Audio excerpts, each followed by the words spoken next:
So they get into an argument. And me, who spoke absolutely no French, was just watching. Excuse me, miss, do you speak English? Would you like to sign this petition? It's for hungry children.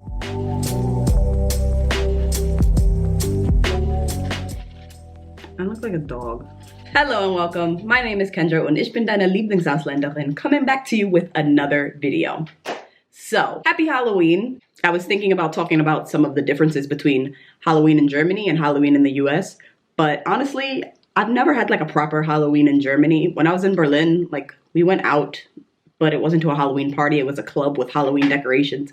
But pretty much the biggest difference that I noticed is that Halloween is a lot more of a big deal in the US. But either way, I'm going to be celebrating Halloween. So this will be my first real Germany Halloween party, and I'm really excited. But I am going to be talking about something scary today, and that is my least favorite city in Europe.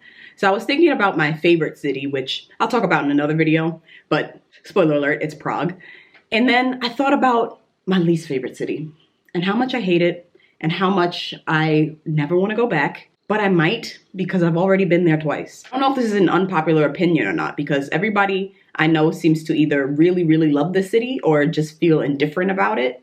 So I feel like the fact that I hate it might kind of be an unpopular opinion, but that's just how I feel. Before we get started, make sure you click that like button and make sure you hit subscribe for more great content. Paris. I cannot stand Paris. Like I said, I don't know if I'll ever go back, maybe, but I see no reason to.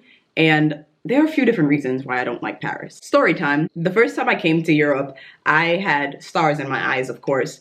And I had a friend who was living and studying in Paris. Hey, Sosa. So I was studying in Kassel, and we decided that we were going to go to Munich together. We met in Munich, and then we took the train to Paris. So, of course, I was excited about Paris. Who isn't excited about going to Paris for the first time? I was ready to go. I was ready to live the French Parisian life. And we first got to Paris. We got off at the train station and got into a taxi to get to my hostel. So as we're driving to the hostel, this was my first red flag where I should have known Paris was going to be underwhelming and overwhelming at the same time. As we're driving to the hostel, the taxi driver drives past my hostel and just keeps going down the street. So, you know, we thought maybe it was an innocent mistake. Maybe he misheard the address, and he only spoke French. So my friend who spoke French was talking to him, telling him to go back toward the hostel. But he wouldn't listen to her. He kept driving around in circles and wouldn't go back to the hostel. So they get into an argument. And me, who spoke absolutely no French, was just watching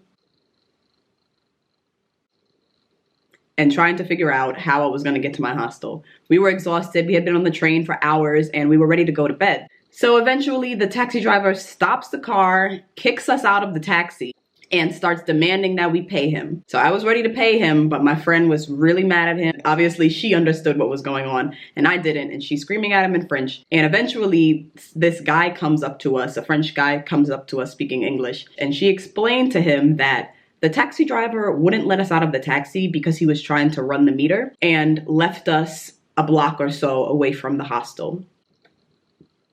Red flag number one, because that sounds like something that would happen in New York. So my friend had to work during this trip, so I spent a lot of it either alone or with people from couch surfing, and that was fine. However, when you're alone in Paris, or when you're a tourist in Paris in general, you're a target for people who want to scam you. But luckily, before I went to Paris, I heard about the scams that go on there. So there was this one scam that I heard about where people come up to you and they ask you to sign a petition, and then they either try to get money from you directly or they pickpocket you while you're signing this petition. So I was hyper vigilant. I don't play when it comes to scams and money, and I'm a New Yorker. I know all the tricks. So once I found out about this, I was always making sure I completely avoided these people whenever I saw them with the little piece of paper, or when someone came up to me and asked me for money, I would just make sure I avoided them because I just didn't want to take any chances. So on the second day, I finally had time to walk around and see all the sights, and it was really, really beautiful. And finally, I get to the Eiffel Tower. This is the Eiffel Tower. I was so excited when I finally got there. I was standing in front of it, and I remember the feeling I had looking up at the Eiffel Tower. I was just so emotional and overwhelmed and excited and so proud that I had made it.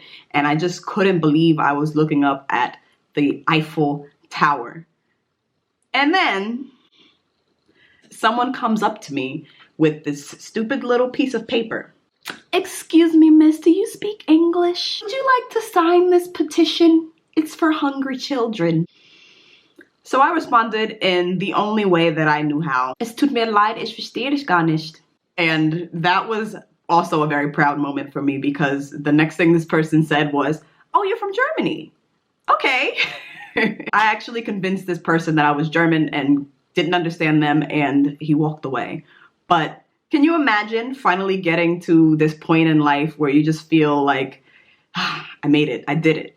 And somebody comes up to you and asks you to sign a fake petition and try to get money out of you. And this happened a few times, especially in the really touristy spots, like around the Eiffel Tower. And it was just very annoying, and I felt like I couldn't really fully enjoy my trip because there was always somebody just trying to follow me and get money from me. Luckily, I didn't experience that rudeness that everybody says they experienced in Paris, and I didn't deal with anybody who didn't want to speak English to me. All of that was fine. But a lot of the trip was just very underwhelming, and I guess I need to spend more time in Paris, but it is still my least favorite city in Europe. And that's not a very low bar, actually, because I like most of the places that I've been to. But yeah, despite the fact that I don't like Paris, I always tell people you should see it at least once. It's very nice to have that experience. Like, I'll never forget that experience of looking up at the Eiffel Tower. If you guys have any tips on things to do in Paris or ways to make the most of your Paris trips, maybe I will consider going back. As of now, it is one of the only cities that I've been to that I just really don't like. But like I said, I always encourage people to go if they want to go. And this is by no means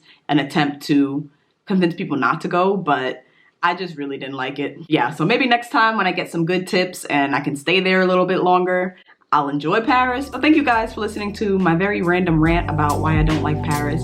And until next time, stay safe, stay healthy, and I'll see you in my next video. Auf Wiedersehen.